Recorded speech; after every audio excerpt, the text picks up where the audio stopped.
Hello, हाय, नमस्ते, स्वागत है आपका हमारे यूट्यूब चैनल ज्ञान गंगा पे। आज का हमारा जो ये वीडियो होगा, ये हमारा डे 2 का वीडियो होगा। इसके पहले हमने डे 1 को देख लिया है, आप उसको देख सकते हैं। तो आज के वीडियो में हम लोग क्या करेंगे, विषमपोषी जीवों के प्रकार के बारे में बात करेंगे। तो सबसे पहले एक बार फिर से दोबारा विषमपोषी पोषण के बारे में देख लेते हैं। विषमपोषी पोषण का मतलब क्या होता है? विषमपोषी जीव अपना भोजन खुद नहीं निर्माण करते, बल्कि वो क्या करते हैं, अन्य जीवों पर निर्भर रहते हैं। ठीक है। और ये जो विषमपोषी पोषण होता है वो 3 प्रकार का होता है। पहला होता है मृतोपजीवी, फिर परजीवी, फिर प्राणी समजीवी। अगर आप इनके नाम को ही देखेंगे ना, तो इसका मतलब आसानी से आपको समझ में आ जाएगा। मृतोपजीवी का मतलब क्या होता है? इसमें जीव क्या करते हैं, अपना जो पोषण है वो मृत सड़े गले कार्बनिक पदार्थों से उसके ऊपर क्या करते हैं, उसके जो शरीर है उसके बाहर पाचक एंजाइम डाल करके पोषण प्राप्त करते हैं। और इसके अंतर्गत कौन से जीव आते हैं, जैसे कि कवक ऐसा काम करते हैं, इष्ट करते हैं और मशरूम करते हैं। ठीक है। ये क्या करते हैं, मृत सड़े गले कार्बनिक पदार्थों के शरीर पर पाचक एंजाइम डाल करके उससे अपना पोषण प्राप्त करते हैं। ठीक है। उसके बाद है परजीवी। परजीवी का मतलब होता है, इसको हम बोलते हैं पैरासाइट। नाम से ही स्पष्ट है, परजीवी पैरासाइट। इसमें जीव क्या करते हैं, अन्य जीवों को अपना होस्ट बनाते हैं और उनके शरीर के अंदर या बाहर रहकर, ध्यान रखेंगे, अंदर या बाहर रहकर उसे बिना मारे, ये भी वर्ड को ध्यान रखें, उसे बिना मारे उससे पोषण प्राप्त करते हैं। जैसे कि अमरबेला, ये एक प्रकार का जंगली पेड़ होता है जो अपनी शाखाओं को दूसरे पेड़ों के ऊपर भेज कर देता, मतलब उसको लपेट लेता अपनी शाखाओं से और उनसे पोषण प्राप्त करता है। जू सबको इसके बारे में पता होगा, जू। उसके बाद है यहाँ पर प्राणी संपोषण। प्राणी संपोषण क्या होता है? इसमें जीव क्या करता है, ठोस या द्रव भोजन भोजन का शरीर के अंदर अंतर्ग्रहण करता है और उसके उससे क्या करता है, पाचन और अवशोषण की क्रिया करके पोषण प्राप्त करता है। ठीक है। और प्राणी समजीवी में मनुष्य होगा, अमरवेला होगा, मनुष्य होगा, अमीबा होगा, पैरामीशियम। तो इन तीनों को आप ध्यान से देखेंगे। तो सबसे पहले हम बात कर लेते हैं इसमें अमीबा में पोषण। ये हमारे टॉपिक का इम्पोर्टेंट है।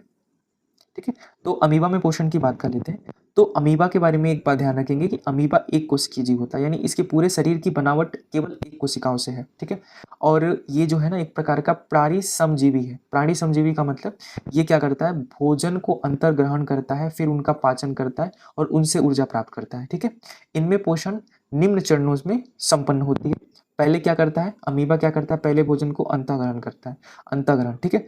अमीबा अपनी कोशिकाओं की सतह पर उंगली जैसी संरचना जो अस्थायी होती है, जिसको हम कहते हैं कूटपाट, ये ध्यान रखेंगे। जो उंगली जैसी संरचना बनती है उसको हम क्या कहते हैं, कूटपाट कहते हैं। ठीक है। निकालकर भोजन के कण को घेर लेता है। जैसे कि नीचे दिखाऊं तो ये देखिए, सबसे पहले ये उंगली जैसी संरचना बनाएगा और ये जो है अमीबा का भोजन है, इसको पहले घेरेगा। ठीक है। उसके बाद क्या करता है, खाद्य रिक्तिका का निर्माण। कूटपाद आपस में मिलकर के भोजन के कण को खाद्य रिक्तिका में बंद कर देते हैं। जैसे यहाँ पे देखेंगे कि भोजन अंदर आ गया, अब ये जो चारों तरफ से घेर लिया गया है, ये क्या है, खाद्य रिक्तिका है। ठीक है। तो इसको ध्यान रखेंगे। उसके बाद अगर हम आगे देखेंगे, पाचन का अवशोषण, पाचन और अवशोषण। पाचन का मतलब क्या होता है, पाचन का मतलब होता है भोजन को खाकर उससे ऊर्जा प्राप्त करना। ठीक है। तो खाद्य रिक्तिका के अंदर पाचक एंजाइम क्या करते हैं, जटिल जो होते हैं ना पदार्थ, उसको सरल पदार्थों में तोड़ते हैं और जो कोशिका द्रव्य में विस्तृत हो जाते हैं। ठीक है। इसको भी देख लेते हैं कि यहाँ पर ये भोजन था, इसको छोटे छोटे कणों में तोड़ दिया गया और फिर क्या किया, उससे ऊर्जा का अवशोषण कर लिया गया। उसके बाद है बहिष्करण। बहिष्करण का मतलब होता है उत्सर्जन भी कह सकते हैं, बहिष्करण कह सकते हैं। अब जो खाना नहीं पचा उसको क्या कहते हैं, अपशिष्ट पदार्थ। उसको क्या करते हैं, ये अपनी, जैसे वो अंदर लिए थे, अपनी कोशिका की सतह की ओर गति करती है और शरीर से बाहर निकाल देती है। इसको ध्यान रखेंगे। उसको हम क्या कहते हैं, बहिर्क्षेपण कहते हैं। ठीक है। तो एक बार फिगर से ही समझ लेते हैं। सबसे पहले अमीबा क्या करता है, अपने भोजन को उंगली जैसी संरचना बना करके घेर लेता है, उसको अंदर रिक्तिकाओं में बंद करके उस पर अपने पाचक एंजाइम से हमला करता है, उसको सरल अणुओं में तोड़ता है, उससे ऊर्जा प्राप्त करता है, जो खाना बच जाता है उसको बाहर फेंक देता है। तो अमीबा ये काम करता है। ठीक है। अब हम बात कर लेते हैं मानव में पाचन कैसे होता है। तो मानव में पाचन एक पाचन प्रक्रिया के द्वारा होता है, जिसमें अंग और एंजाइम शामिल होते हैं। ठीक है। मानव में जो पाचन है वो एक आहार नाल के माध्यम से होता है और पाचन ग्रंथियों में संपन्न होता है। ये चीज ध्यान रखेंगे। तो सबसे पहले अगर हम बात कर ले, मानव पाचन के लिए जो प्रमुख अंग है उसमें है मुख गुहा, जिसको हम बोलते हैं माउथ। अब मुख गुहा में क्या होता है, इसमें लार और एंजाइम होता है, ध्यान रखेंगे लार। और कौन सा एंजाइम होता है, टाइलिन एंजाइम, इसको ध्यान रखेंगे। मुख में कौन सा एंजाइम होता है, टाइलिन। और ये टाइलिन एंजाइम करता क्या है, ये स्टार्च का पाचन करता है, ठीक है। स्टार्च को क्या करता है, माल्टोज शर्करा में तोड़ता है, इसको ध्यान रखेंगे। उसके बाद मुख गुहा से बाद उसके बाद आता है अमाशय, जिसको हम बोलते हैं पेट।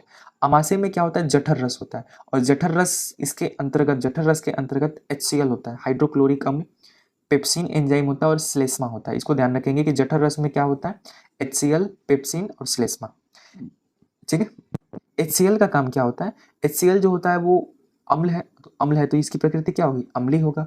और HCl क्या काम करता है, जीवाणुओं को नष्ट करता है। जो हम खाना खा रहे हैं उसमें अगर कोई बैक्टीरिया हो, जीवाणु हो, तो उनको नष्ट करने का काम करता है। पेप्सिन क्या करता है, ये केवल अम्लीय माध्यम में प्रोटीन का पाचन करता है, ध्यान रखेंगे। पेप्सिन ये एक प्रकार का एंजाइम होता है जो केवल अम्लीय माध्यम में प्रोटीन, ध्यान रखेंगे, प्रोटीन का पाचन करता है। श्लेष्मा ये अमाशय की दीवारों को HCl से जलने से बचाता है। तो श्लेष्मा ये क्या करता है, HCl अम्लीय होने के कारण बहुत ज़्यादा क्या होता है, खतरनाक होता है, तो जिससे हमारे अमाशय के जलने का खतरा होता है। तो श्लेष्मा क्या करता है, इसके प्रभाव को खत्म करता है और हमारे अमाशय को जलने से बचाता है, इसको ध्यान रखेंगे। अब अमाशय के बाद आता है यकृति। यकृत में क्या होता है, पीत रस होता है, ठीक है। ये पीत रस यकृत में होता है, इसको ध्यान रखेंगे। ये काम क्या करता है, भोजन को क्षारीय बनाता है। अमाशय में भोजन कैसा हो जाता है, अम्लीय हो जाता है। फिर यकृत से जो पीत रस होता है, पीत रस का काम होता है भोजन को क्षारीय बनाना और वसा का इमल्सीकरण करना। वसा क्या होता है, तो मान लीजिए ये वसा है, इमल्सीकरण का मतलब समझ लीजिए, वसा का आकार इतना बड़ा बड़ा होता है, इसको छोटे छोटे टुकड़ों में तोड़ना, इसी को हम बोलते हैं इमल्सीकरण, ठीक है। ये चीज ध्यान रखेंगे। उसके बाद है अग्नाशय। अग्नाशय क्या होता है, अग्नाशय में होता है टेप्सिन और लाइपेज, ये दो प्रकार के एंजाइम होते हैं। टेप्सिन क्या करता है, ये प्रोटीन का पाचन करता है। और लाइपेज क्या करता है, ये इमल्सीकृत वसा का, उसको क्या कहता है, वशी अम्ल में तोड़ देता है, ठीक है, ये ध्यान रखेंगे। उसके बाद छोटी आंत की भूमिका हो जाती है। छोटी आंत में उसके जो छोटी आंत की अगर बनावट देखेंगे तो इसके ऊपर क्या होते हैं, छोटे छोटे ऐसे रोम जैसे छिद्र होते हैं, इसको हम बोलते हैं दीर्घ रोम, ठीक है। ये काम क्या करते हैं, ये और छोटे आंत के बारे में ध्यान रखेंगे, ये आहार नाल की सबसे लंबी भाग होती है जो 6 से 7 मीटर होता है। और भोजन का जो होता है ना पूर्ण रूप से पाचन, ये लाइन को अंडरलाइन कर लीजिएगा, पूर्ण रूप से पाचन कहाँ होता है, छोटी आंत में होता है, ठीक है। ग्लूकोज, अमीनो अम्ल, वशी अम्ल, सबका पाचन यही हो जाता है पूर्ण रूप से, ठीक है। और अवशोषण सब यही हो जाता है। अब हम क्वेश्चन की बात कर लेते हैं, यहाँ से एग्जाम में कैसे कैसे क्वेश्चन पूछ सकता है।